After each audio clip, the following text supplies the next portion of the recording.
Hi guys, it's Chelsea here, and today we're going to talk about keyboard shortcuts. I'm going to focus the shortcuts in Microsoft Word, but remember that many of them can be used in other programs and online. I'll try to point those out for you. You may be familiar with many of these shortcuts, but I'm hoping I've included at least a few new ones that'll blow your mind. First, we're going to look at common formatting shortcuts, then simple editing, and finally, I'll talk about the many uses of the magical Tab key. Let's get started. First, let's take a look at some common formatting shortcuts: bold, italics, and underline.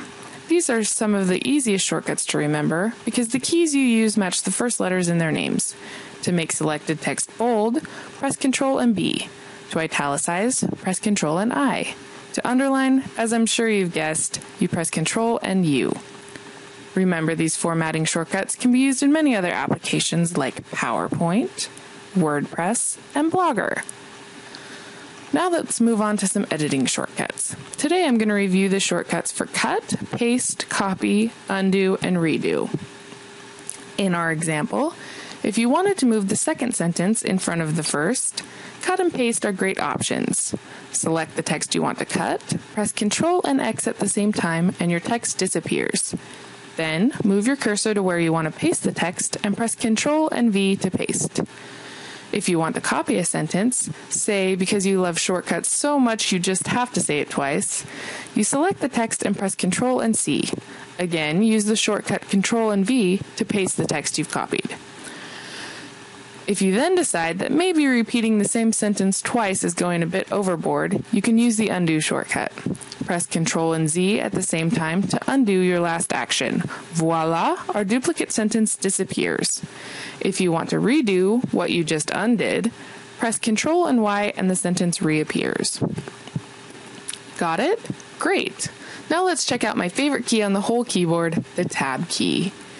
There are lots of uses for the Tab key, but I'm just going to cover the basics. First, the Tab key can be used to indent text. When you press Tab at the beginning of your paragraph, the text shifts over to the default indent position. Pressing Shift and Tab together does the opposite and moves the text back. You can also use Tab to change levels in a bulleted list.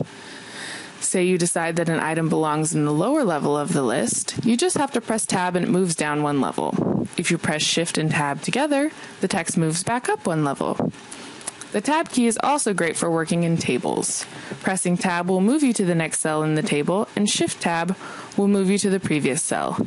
This also works when you're filling out forms online. For example, signing up for a Facebook account. Tab and Shift Tab will allow you to move back and forth between the cells without ever having to use your mouse. Finally, you can avoid the confusing table properties box by using the Tab key to add cells to a table. Just move your cursor to the last cell in the table, press Tab, and a new row of cells is created at the bottom. Those are all the shortcuts I have for you today. Let's review. For bold, italics, or underline, you just use the Control key with B, I, or U. Editing commands work the same way. For cut, paste, copy, undo, and redo, you press Ctrl with the corresponding letter key on the keyboard. The Tab and Shift Tab keys can be used to indent paragraphs, change levels in a bulleted list, move between cells in a table or form, and add new cells to a table. I hope you've learned some new shortcuts that will save you time and stress while you're working on the computer. Thanks for watching!